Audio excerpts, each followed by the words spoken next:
Bienvenidos a Tonske, qué gusto que nos acompañen en un programa más. Hay una palabra que seguro va a sonar en sus mentes en cuanto yo la mencione porque ha estado en boca de todos en estos últimos días y es amnistía. Justo así se titula este programa porque estamos en busca de la paz. Vamos a entender un poco más acerca de ese concepto con nuestros invitados y como siempre me acompaña Marta. Gracias, Mariana. Pues sí, justamente el tema de hoy es amnistía y procesos de paz, porque pues estamos en este país en una guerra a medias declarada, ¿no?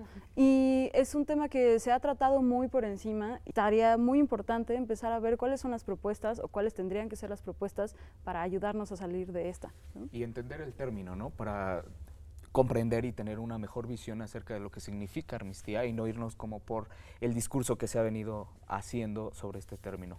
¿Quién le gustaría empezar? Pues justo la pregunta sería como, ¿qué es amnistía? ¿O a qué nos estamos refiriendo ahora que estamos como pimponeando esta palabra tanto? Bueno, pues gracias por la invitación.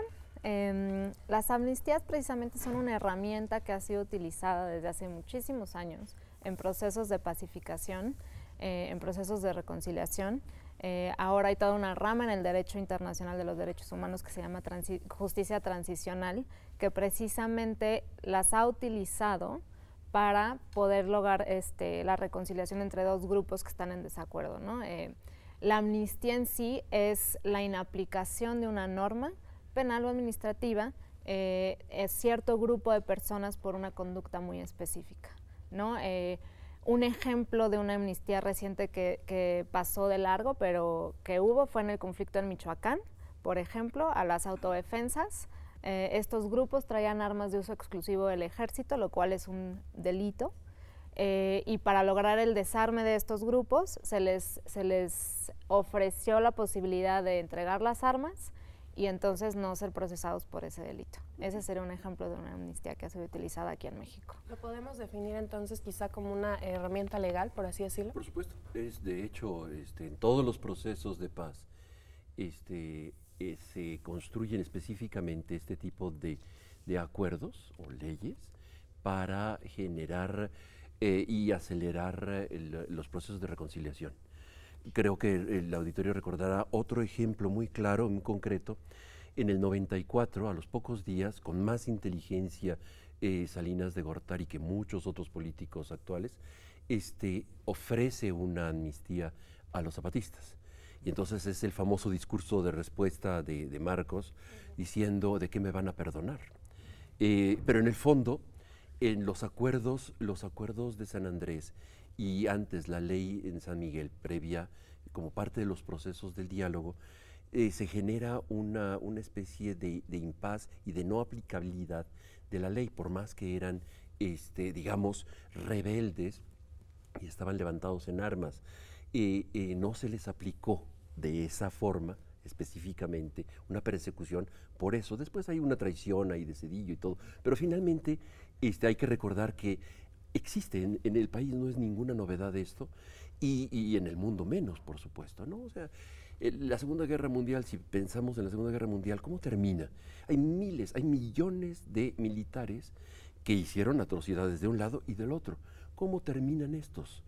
Los metieron a la cárcel, hicieron una cárcel en Europa gigantesca, pues no, a los grandes criminales se les hace un proceso en Nuremberg para juzgarlos. A grandes criminales, también japoneses, alemanes, ¿verdad? Yo creo que hay que reflexionar mucho más en torno a esto y aprender de otras experiencias. No es de la noche a la mañana, hay condiciones, hay necesidades muy concretas que aplicar, que justamente lo que está diciendo Daniela, es justamente la justicia transicional la que nos va a permitir, aplicándola en etapas, como lo están haciendo ahora en Colombia. Vean lo que está sucediendo en las FARC, dejó de ser un movimiento armado, y regresan los campesinos que tomaron las armas, que eran las FARC, y ahora es un partido político, y no están todos abarrotando las cárceles. Termino mi intervención diciendo, imagínense, en México tenemos alrededor de 2 millones, un poco más de 2 millones de mexicanos y mexicanas trabajando directa o indirectamente con el crimen organizado, ¿no? Desde la cajera que recibe el dinero en el banco y que sabe que el otro está lavando el dinero, hasta los niños que son halcones y bolean zapatos. Hay 30,000 niños en México que están, según la UNICEF, que están trabajando de alguna manera como en el crimen organizado de México.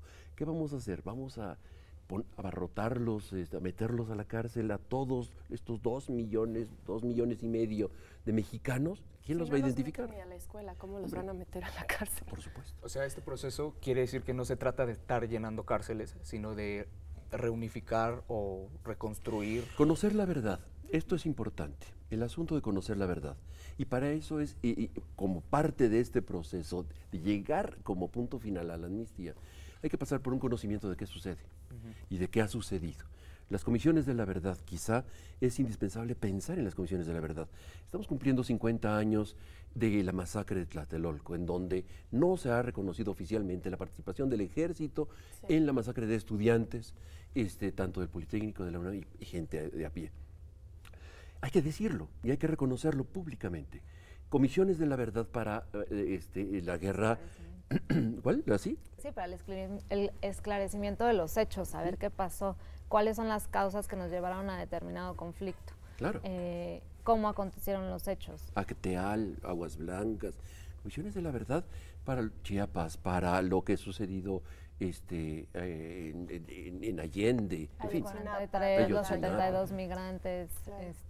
Sí, nosotros podríamos tener infinidad de casos, ¿no? Que primero, conocer la verdad, qué ha sucedido y quiénes son los responsables, identificarlos, para que puedan ellos recibir la amnistía en todo caso, si la ameritan, o si son crímenes gravísimos, definitivamente no se puede aplicar para crímenes de lesa humanidad, no se les puede aplicar absolutamente ningún tipo de amnistía, internacionalmente es inviable, pues, ¿no? O sea, de las masacres. Exacto, eso es bien importante tenerlo bien claro y que no nos espanten con la amnistía, van a querer sacar a todos los grandes violadores de derechos humanos, ¿no? Claro, y justo con este tema, ¿cómo hacemos para paliar este terror que provoca a la gente y sobre todo a las víctimas de decir, esto se va a quedar impune, ¿no? O sea, no va a haber una justicia porque van a perdonar a todo el mundo, a quien me agravió a mí personalmente o a mi gente querida, ¿no?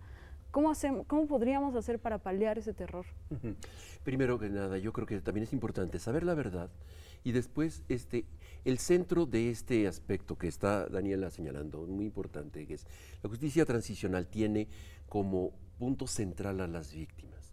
Son las víctimas, no los ejecutores, sino son las víctimas con su narrativa, lo que genera un nuevo proceso de reconciliación. Son ellos los actores fundamentales en este proceso, ni siquiera los jueces, ni siquiera los fiscales. Entonces, esto es muy importante tenerlo presente. Y no estamos inventando, ni estamos, o sea, eso está tematizado, ese es trabajo que estudiamos aquí en la universidad, o sea, esa es mi materia que damos aquí en la universidad, lo que ha estudiado Daniela. O sea, no hay, claro que utilizan la ignorancia, pero, y también hay que ver otro asunto importante, si me permiten brevemente decir.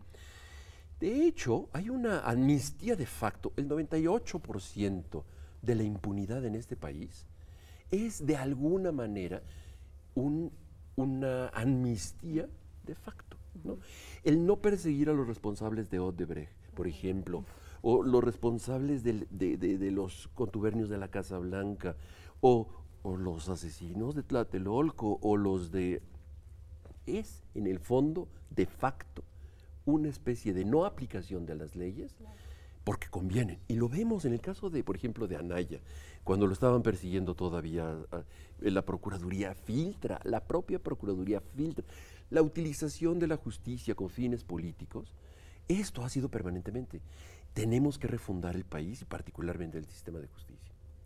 Creo que para pacificar al país sí necesitamos una estrategia que contenga todos estos elementos, ¿no? Uno, que es la verdad, conocer los hechos, y nosotros vamos a tener que definir qué queremos conocer de esta verdad, ¿no? Va a ser todos los delitos, va a ser los que están relacionados a los cárteles, va a ser otra que tenga que ver con la corrupción, porque ese es otro de los males que nos duelen muchísimo, ¿no? ¿Qué ha pasado con todo el dinero que se ha ido a la corrupción? Ya bien lo dijo Pablo Obedrecht, los casos de Duarte, por ejemplo.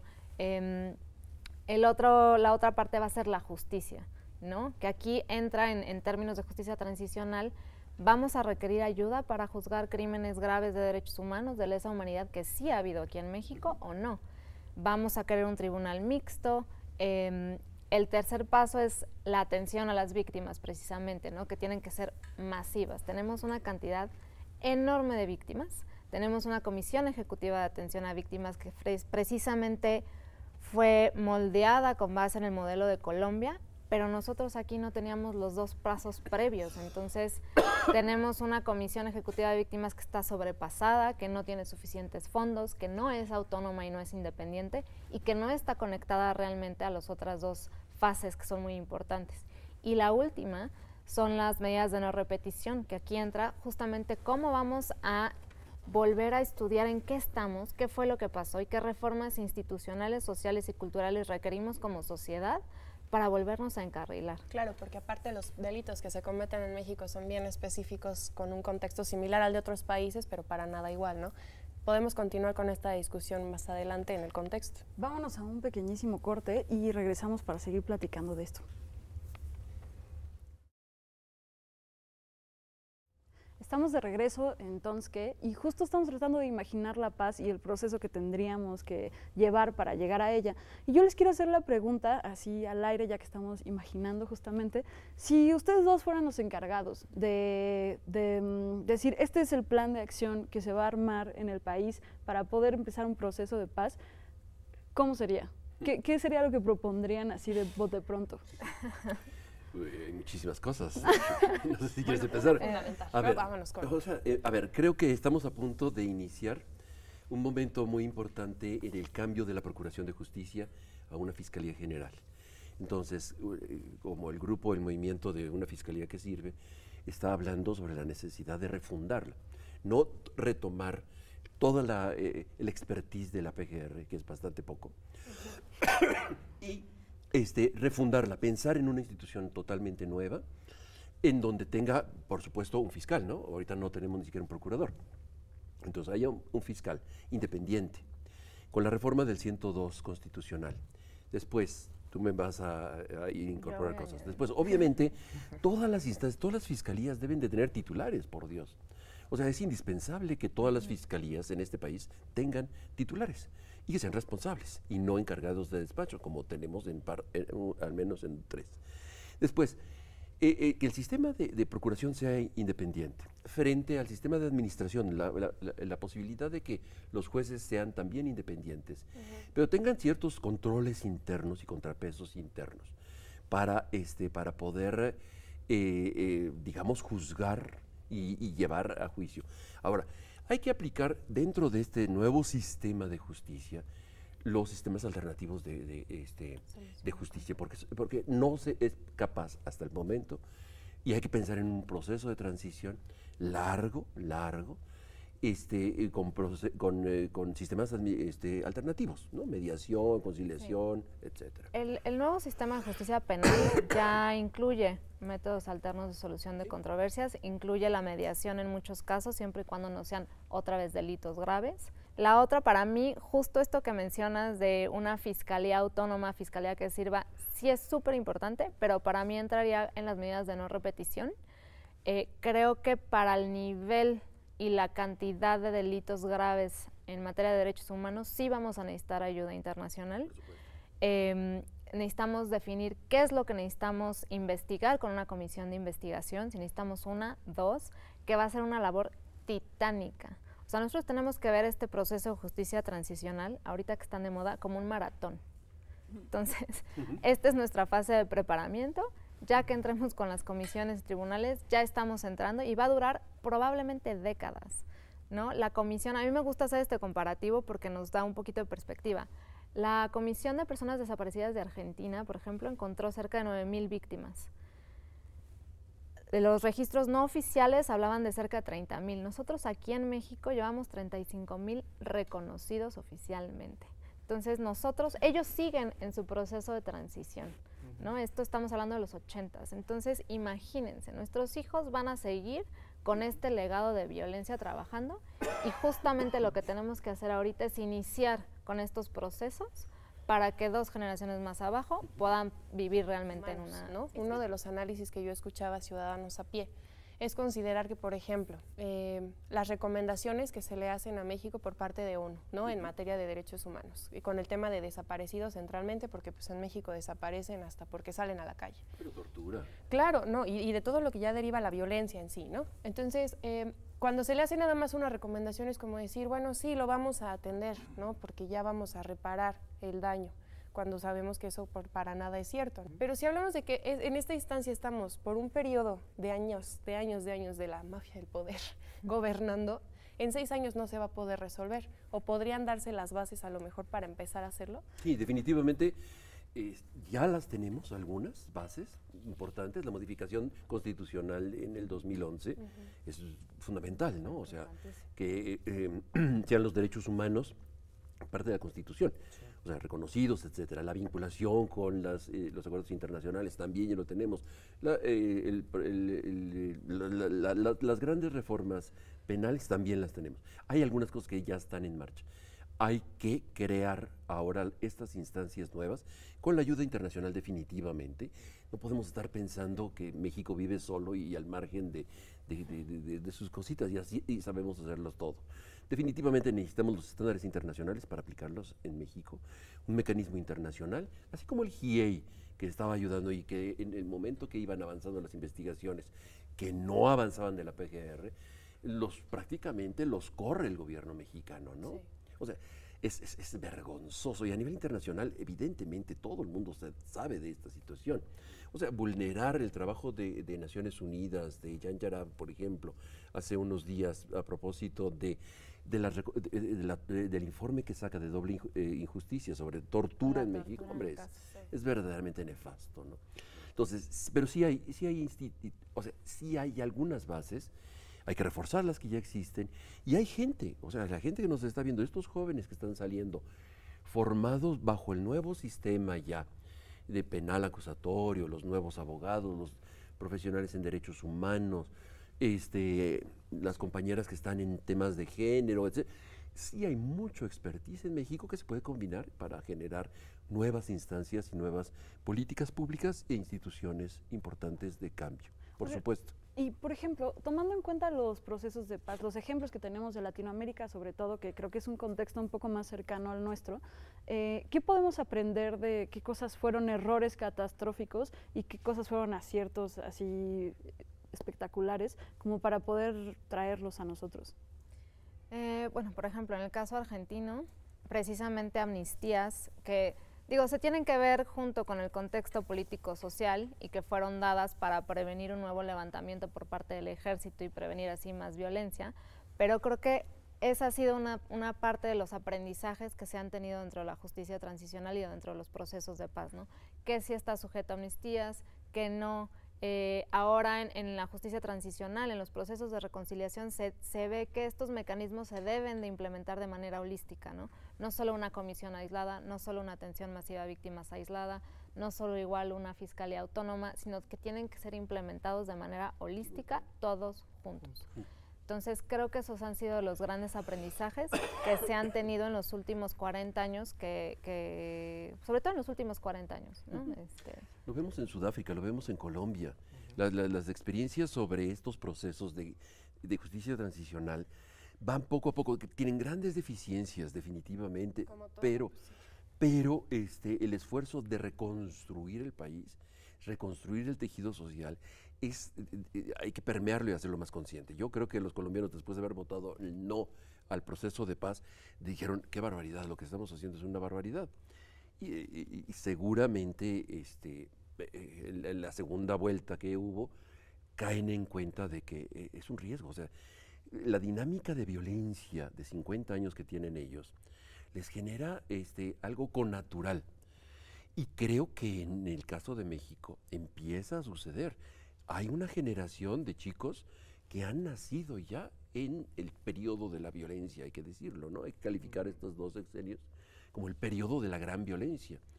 Y son chicos que tienen 15 años y que han nacido prácticamente en torno a este imaginario de guerra y de justificación de las armas en el nombre de la paz. Es estúpido. Hay una afirmación súper interesante actualmente que dice, es que México no se puede convertir en Venezuela, ¿no? Entonces hay muchos caricaturistas, de hecho, en diarios que dicen como Venezuela no se quiere convertir en México en temas de violencia, ¿no? Está tan presente también en el pensamiento de la sociedad esta idea de separarse por completo de América Latina porque es lo malo. Entonces yo creo que algo que nos ha llevado a esta instancia es también tratar de imitar modelos de otros países que para nada checan con la historia que ha tenido México. Yo quisiera preguntarles también, ¿qué tanto tendría que ver con este proceso de paz el tema de la legalización de las drogas? O, por ejemplo, pues una de las grandes causas de los actos delictivos, que es la falta de oportunidades a jóvenes y pues en general en la población. Porque ya vimos que las drogas no es tanto el problema principal, ¿no? Sino la legalización. A ver, yo creo que no identifiquemos la violencia con el narcotráfico solamente. Cuando estamos hablando del crimen organizado y a veces mafioso, es decir, en relación con el poder. Claro. Cuando se habla de mafia, se habla con relación con el poder, presidentes municipales, diputados, presidentes, gobernadores y hasta autoridades de mayor rango. Entonces, esa es la mafia es el crimen organizado. Uno de los crímenes que se cometen es el trasiego de ciertas drogas. Si yo les digo, y si lo conoce el auditorio, en Estados Unidos se están produciendo una marihuana de una calidad maravillosa con las semillas mexicanas que se llevaron hace tiempo y ahora es legal. Y no solamente para cuestiones medicinales. O sea, dejamos ya de exportar marihuana hace tiempo. O sea, estamos exportando ciertamente otro tipo de productos un poco más fuertes que todavía no son legales allá. Pero por Dios, o sea, ese tipo de cuestiones es absolutamente como arcaico, ¿no? Como ponerse a preguntar si el alcohol nos hace mal o no nos hace mal. Pues por supuesto que sí, los que los consumen en exceso. Y es responsabilidad de ellos, no debería de haber tanta tienda de esto. O sí, hombre, no vamos a regresar a esos debates. Bueno, estamos por casi terminar ya el programa. Por último, ¿amnistía sí o no?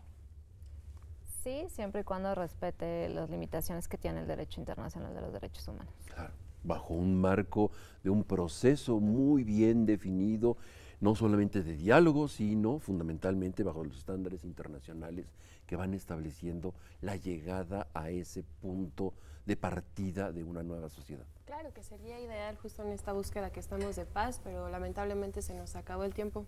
Hasta la próxima. Muchas gracias. Gracias.